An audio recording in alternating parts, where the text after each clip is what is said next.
We don't trust God. That's the truth. I don't. You don't. That's the truth. And now some of you might be like, what are you talking about? I trust God. I think our faith is shown in our actions. Let me give you an example, an analogy. Like gravity, for example. I think every person, or at least majority of people, believe in gravity. We believe in the law of gravity. We believe that it works all the time, at least here on Earth. And our actions reflect that. We believe in gravity. For example, if I were to stand at the top of a skyscraper, I'm not going to jump. Why? Because I know gravity's taking me straight down and I'm going to die. In the same way, we should look at God that way when he says to do or not to do certain things. There's certain things that we are strongly advised against and strongly advised towards. And we treat them like suggestions. We know that a life of sin leads to death and destruction, but we live in it anyway because it's comfortable, or because we believe that we can hide it or whatever other thing. But you can see that we act in accordance with the law of gravity. You know, the way we hold things that are precious to us. We still might drop them, you know. You might drop your keys. You might drop a beverage. You might drop some other thing. But depending on how important the item is to you, you're going to hold on to it pretty tightly because it's important. Because you know that if you let go, it's going to fall. And you don't want it to fall. And God says that sin causes us to fall. Like we fall to sin, but for whatever reason, we don't treat ourselves or we don't treat our spirit with the same level of care, because we don't believe what God says about sin and how harmful it is to us. We don't trust God. Today, I'm going to be talking about Abraham and Sarah, for instance. God promises Abraham and Sarah to have descendants as numerous as the stars. Now, there's one problem with that. Sarah's barren. She can't have children. They've been trying, and it hasn't been working. And so hearing this promise, it's almost like it's laughable. Because it's like, well, you say we're going to have descendants as numerous as the stars. We can't even have a single child. We've been trying. But God promised this. They heard it straight from God. He promised them this, and time passes, and still nothing happens. And they're like, God, you promised, still nothing happens. So Abraham and Sarah did what all of us do. We take matters into our own hands. We say, God, it's great that you said this, but it doesn't look like it's going to happen for real. So let's just speed this process up. Let's do it ourselves.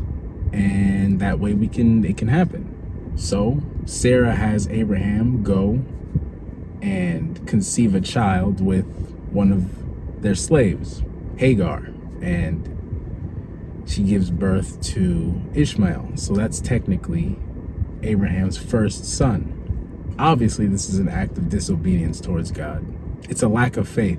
It's not believing that God is going to deliver on his promises, so I'm going to do it myself. And God is still gracious enough to have mercy on them. And he still ends up blessing that line, that lineage. But some time passes and God delivers on the promise. Abraham and Sarah, they conceive a child on their own, and Sarah names him Isaac, which means laughter, or he laughs. And the reason she names him this is because it's laughable. It's like after so much time of, nothing, God finally came through. He finally did what he said he was going to do. And I didn't think that he would. And so, it's a funny story almost. A funny story. Or it's like a laughter of relief almost. It goes to show that God is going to deliver on his promises if you give him the time to do so. And he's gracious enough to still bless you when you are disobedient, when you do take matters into your own hands. But watch this. They have Isaac, right? And Isaac grows up a little bit, and God demands a sacrifice from Abraham. He wants a show of obedience.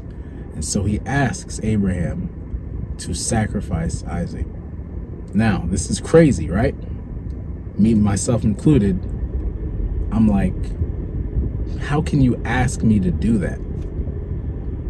I've been praying for this one thing for so long, and I thought you were never going to give it to me. And now you're asking for me to sacrifice it. You're asking me to sacrifice my only son. I know some of you are starting to make the connection already, but we'll put a pin in that for now. Abraham obviously doesn't want to do it, but he obeys. He goes up on the mountain, and the whole time his son is asking him, his son Isaac is asking him, Dad, I know we're going up to make the sacrifice. You know, we don't have any animals around. You know, like what's the deal here? You know what I'm saying? Like, you said we're gonna sacrifice, but it's just me and you. What's going on? And Abraham, he just says God will provide. He's not lying, but he is just saying God will provide. God will provide. God will provide. I'm sure it's weighing on him heavy that whole trip. And he goes to sacrifice Isaac, and he's about to do it. And God stops him. And God's like, okay, I know you were about to do it, and I see your obedience. I see that you have a fear of God in you. You have the fear of God in you. You are obedient. And for that, I will reward you. And so at that moment, Abraham looks up and he sees a ram caught in a bush some distance away. And so he sacrifices the ram instead of Isaac. And, you know, God provides a sacrifice. Isaac gets to live, and that's great. But something I think we overlook in the story, we always talk about Abraham's obedience, which is great. But it's also, you can make the connection to see that God's not a hypocrite. What do I mean by that? God asked Abraham to sacrifice his one and only son. Abraham complies, but the point of it is to show you what God is going to do in the future. He stops Abraham, obviously, but God actually himself, later on, to sacrifice for everyone else, he sent his one and only son for all of us, as the sacrifice for all of us. God is not going to ask you, he's not going to ask anything that's unfair of you. Now, it might feel unfair. It feels unfair in the moment. And maybe maybe it always will feel unfair. But I think the important thing to recognize here is that God asks Abraham to do something that God is going to do himself. He's not being hypocritical. He sends his son, Jesus Christ, as his one and only son to die. He goes through with it as a sacrifice, as a living sacrifice for all of us who don't deserve it. And that's a beautiful thing. It's crazy to think about that. Back to God's promises. There's two promises I want to focus on that God makes to us. In Matthew chapter 6, Jesus says, "But seek first his kingdom and righteousness, and all these things will be added to you." All these things meaning food, water, clothes, the basic necessities of life. If you seek God first and you seek his righteousness first, you don't have to worry about your next day, your next meal. You'll be taken care of. That's a promise that Jesus makes to us. The second promise I want to focus on is in Proverbs chapter 3, verse 6. It says, "In all your ways acknowledge him, and he will make your path straight." That means to include God in every decision, every conversation, small or big, minor or major. God is included in your life. In all your ways acknowledge him. Every opportunity you have to mention God, every opportunity you have to impart wisdom, every opportunity you have to show grace, mercy, love, etc., you acknowledge God. You always point it back to God. And he will make your path straight. He'll order your steps. And those are two promises that are hard to believe all the time. We've already established that God will deliver on his promises. You see it in the story of Abraham and Sarah. And for a time, it will look like nothing is happening. It will look like this is unfair. It will look like you're asking too much of me. But God is going to deliver. If he's promised you something, and that's where discernment comes in, because some people think that God promises them things that he never promised them. It's always about going back to the text. Discernment comes from looking at scripture and understanding who God is. God's not going to promise you something that doesn't align with his nature. It's important to make that distinction, to have that discernment, to know if it's God who's actually promising you something. But yeah, it's hard. It's hard to always believe in the promises God made to us when it looks like nothing's going on, or he's asking of too big of a sacrifice from us. But that's where faith comes in. We have to trust. And it's there in the text. We're not the first people and we're not the last people who are going to have a hard time believing God is going to come through. I think that's something that people maybe outside of the faith, or even people inside the faith, might fail to acknowledge. Within the Bible itself, the Bible's full of people that have their doubts, full of people that say, God, I know you said you were going to do it, but I really don't think you are. The Bible's full of stories like that. The Bible acknowledges that we're human, that we have a hard time believing these things. But it also shows that with patience and faith, we can allow God to transform our lives.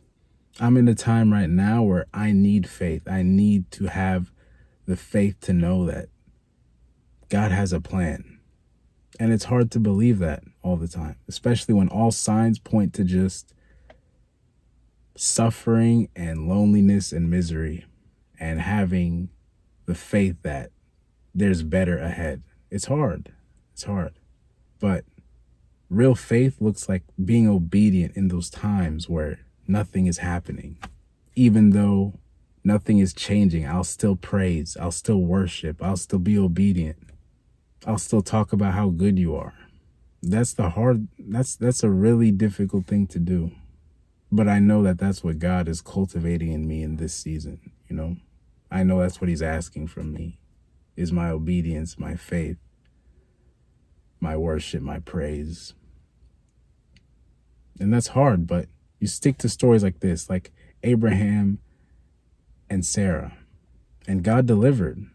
He made their descendants as numerous as the stars. Despite their disobedience, he made their descendants as numerous as the stars.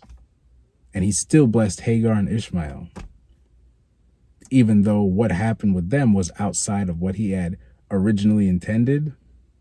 He still blessed them. He was gracious enough to bless that lineage as well. It's amazing what God can do if you just let him, you know. Stay out of God's way. You know, maybe that should be my new slogan in this season. I'm going to stay out of God's way and I'm going to let him do his work. Just got to let God cook a little bit. Stay out the kitchen. Let him cook, you know. But I think that's all I got for today. Stay safe. Stay blessed. I hope this was encouraging to somebody. Yeah, and that's it. Peace.